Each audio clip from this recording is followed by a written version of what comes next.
వినుడు వినుడు రామాయణ గాథ వినుడి మనసారా. భగవద్బంధువులందరకు హృదయపూర్వక నమస్కారాలు. ఓం శ్రీ రామచంద్ర పరబ్రహ్మణే నమః. శ్రీరామ రామ రామేతి రమే రామే మనోరమే సహస్రనామ తత్తుల్యం రామనామ వరాననే. శ్రీ వాల్మీకి రామాయణం బాలకాండం 11వ సర్గంలోని 1వ శ్లోకం నుండి 30వ శ్లోకం వరకు గల అన్ని శ్లోకముల యొక్క వచన భావసారాన్ని దశరథుడు శాంతాఋష్యశృంగులను అయోధ్యకు తీసుకుని వచ్చుట అనే కథగా విందాం. మహారాజా సనత్కుమారుడు కథలో ఇంకా ఏమని చెప్పాడో చెబుతాను వినండి. చాలా ఇష్టమైన ఈ విషయాన్ని వినండి. శ్రీమంతుడు, సత్య ప్రతిజ్ఞుడు, పరమధార్మికుడు అయిన దశరథుడు అనే పేరుగల రాజు ఇక్ష్వాకు వంశంలో పుట్టగలడు. ఆ దశరథునకు అంగరాజుతో స్నేహం ఏర్పడుతుంది. ఆ అంగరాజు పేరు రోమపాదుడు. అతనికి శాంత అనడి మహాభాగ్యవతి అయిన కుమార్తె పుట్టగలదు. గొప్ప కీర్తిగల ఆ దశరథ మహారాజు అతని వద్దకు వెళ్తాడు. ఓ ధర్మాత్ముడా, నాకు పుత్రులు కలగలేదు. అందుచేత నీవు ఋష్యశృంగుని నాతో పంపి నాకు పుత్రులు కలుగుట ద్వారా నా వంశం అవిచ్ఛిన్నంగా ఉండడానికై క్రతువు చేయడంలో సహాయం చెయ్యండి అని కోరతాడు.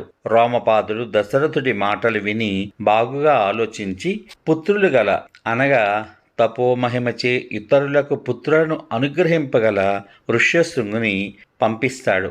దశరథుడు ఋష్యశృంగుని తోడ్కుని వచ్చి మనోవ్యత శాంతింపగా సంతోషించిన మనస్సుతో యజ్ఞం చేస్తాడు.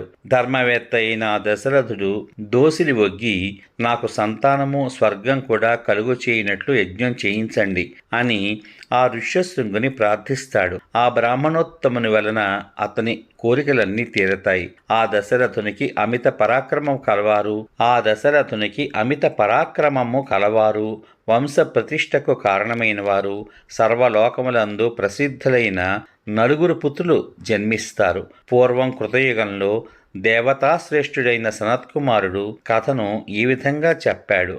మహారాజా, అందువలన నీవే స్వయంగా సైన్య వాహనాదులతో వెళ్ళి ఆదరపూర్వకంగా ఋష్యశృంగుని తీసుకురండి. సుమంత్రుని మాటలు విని దశరథుడు వశిష్ఠుని అనుమతి కూడా తీసుకుని అంతఃపుర అమాత్యులతో కలిసి ఆ ఋష్యశృంగుడు ఉన్న దేశానికి వెళ్ళాడు.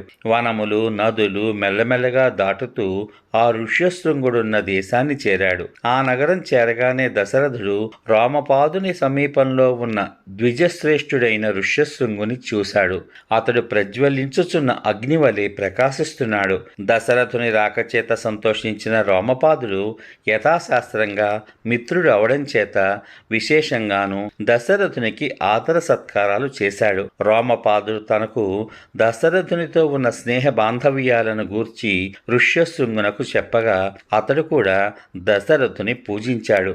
దశరథుడు రామపాదుడు చేసిన సత్కారాలు అందుకుని 7-8 దినాలు అతని అతిథిగా ఉండి అతనితో ఈ విధంగా అన్నాడు. ఓ రాజా, నేనొక గొప్ప కార్యం తలపెట్టాను. నీ కుమార్తె అయిన శాంతను భర్తతోడ నా నగరానికి పంపించండి. రామపాదుడు అందులకు అంగీకరించి నీవు భార్యతో సహా అయోధ్య వెళ్ళవయ్యా అని ఋష్యశృంగునితో పలికాడు.